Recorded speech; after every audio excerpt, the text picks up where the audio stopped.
ஆண்டவராகிய இயேசு கிறிஸ்துவின் நாமத்தினாலே இந்த மாலை நேரத்திலே உங்களுக்கு அன்பின் வாழ்த்துதலையும் ஸ்தோத்திரத்தையும் நாங்கள் தெரிவித்துக் கொள்கிறோம். இந்த மாலை நேரத்தில் வந்து உங்க பகுதியில வந்து நாங்கள் வந்து நல்ல விஷயங்கள் சொல்ல வந்திருக்கிறோம். நீங்க நினைக்கலாம் என்ன நல்ல விஷயம், ஆண்டவராகிய இயேசு கிறிஸ்து எங்களுடைய வாழ்க்கையில செய்த நன்மைகள், அற்புதங்கள், அதிசயங்களை பற்றி நாங்க சொல்ல வந்திருக்கிறோம். எங்களுக்கு அநேக அற்புதங்கள் செய்திருக்கிறார், எங்களை ரட்சித்திருக்கிறார். அதுவும் ஒரு அற்புதம் தான். இன்னைக்கு நாங்க நல்ல சுகத்தோட பலத்தோட உங்க மத்தியில வந்து நிக்கிறோம்னா அதுவும் ஒரு அற்புதம் தான்.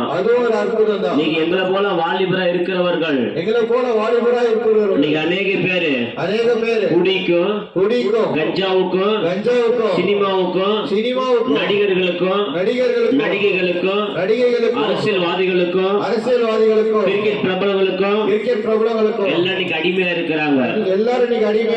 ஆனா எங்களை நாங்க அந்த மாதிரி காரியத்தில் ஈடுபடல. நாங்கள் அநேக மக்களுக்கு சுவிசேஷம் அறிவிக்கும்படியாக, நல்ல விஷயங்கள் சொல்லும்படியாக ஆண்டவராகிய இயேசு கிறிஸ்து எங்களை தெரிந்து கொண்டு அவர் பிள்ளையாக நாங்கள் ஏற்றுக்கொண்டு அவரு எங்க தகப்பனாக நாங்கள் ஏற்றுக்கொண்டு நாங்கள் சுவிசேஷம் அறிவித்து வருகிறோம். இன்னைக்கு அநேக ஜனங்கள் இருளில் இருக்கிறாங்க. இருள் என்பது பாவம், டிவிக்கு அடிமை, சீரியலுக்கு அடிமை, சினிமாவுக்கு அடிமை. இதெல்லாம் ஒரு இருள் தான். இன்னைக்கு அநேக பேரு சாபத்திலையும் பாவத்திலும் கட்டப்பட்டிருக்கிறாங்க. அதை நாங்க சொல்ல வந்திருக்கிறோம். வேத வசனம் இப்படியே சொல்கிறது. இருளில் இருக்கிற ஜனங்கள் பெரிய வெளிச்சத்தை கண்டார்கள். அந்த வெளிச்சம் ஆண்டவராகிய இயேசு கிறிஸ்து.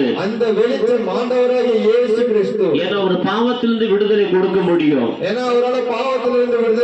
குடியிலிருந்து விடுதலை கொடுக்க முடியும், வியாதிலிருந்து விடுதலை கொடுக்க முடியும். அவர் 2026 ஆண்டுகளுக்கு முன்பதாக